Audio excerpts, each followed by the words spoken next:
The Colorado Court of Appeals has ruled that those who are currently in jail because of a marijuana conviction can actually appeal that and get off because of the fact that marijuana is now legal in the state for recreational use. Now, earlier we had reported that the governor was going to pass legislation that would do the same thing, but then it turned out that that was just a joke article, which is absolutely ridiculous. But it's good to know that officials in the state now realize that since the drug is legal, those who are behind bars for that drug or possession of that drug should be let out.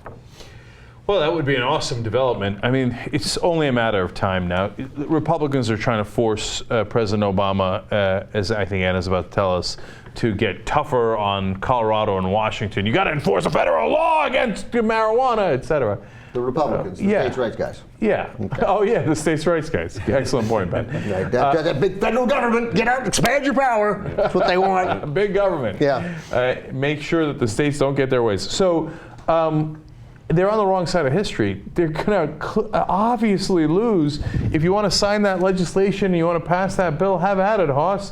5 years from now, you're going to be in a panic running away from that bill, and your name's going to be on it because you're going to lose. We're going to let some of these folks out eventually, and then once you realize that Colorado has not exploded, Washington did not melt down, and by the way, people are beginning to buy drugs there. It's over, man. It's just a matter of when now. Let me jump in because I want to tell you guys just how successful legalizing marijuana has been in Colorado. In fact, Colorado marijuana taxes in January, about $2 million. That's just in January. Just in January alone. So it has been really successful. And Jake, going back to what you were saying about House Republicans, yes, House Republicans, the House GOP, has passed this legislation that would allow Congress to sue the president if he's not going into states and enforcing federal law and the federal ban on marijuana. Would allow Congress to sue the president? Yes. I'm sure the Supreme Court will take that seriously. That's a good law. No, it's ridiculous. That sounds like it makes a lot of sense. And the reason why they're doing this is because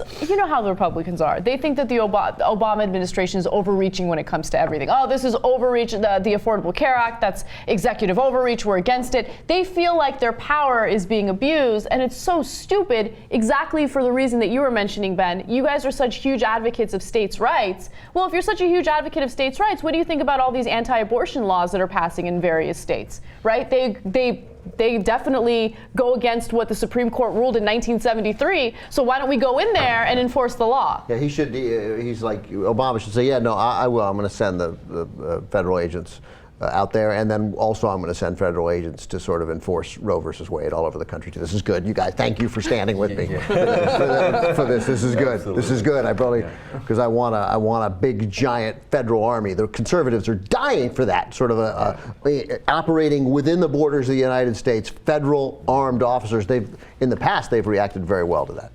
Yes. Yeah. And one of the reasons that I predicted the minute that Colorado and Washington passed those laws. Cenk Uygur said. Yeah, exactly. In my white paper that I wrote about this, I declared that it was immediately over because you would start making a lot of tax money, as Anna pointed out. The government would get hooked on that, and private companies would start to make money from marijuana, and then they would start to buy the politicians, and immediately they would overwhelm the anti-marijuana opposition that actually, yes, there's beer companies, et cetera, but overall is not as well funded as an organized group of people making a lot of money from this thing, right? As Russ Cole showed us on True Detective, you can get high and drunk simultaneously. Yeah, I don't think the beer companies need to work. Yeah. And they had done a little bit of spending against marijuana, and then there's the natural incentives we talked about on the show a lot about cops get to seize a lot of things on if somebody's smoking pot, they take their Bentley, whatever it is, right? But eventually, the marijuana lobby will fix this for us, and we're already a significant way into that.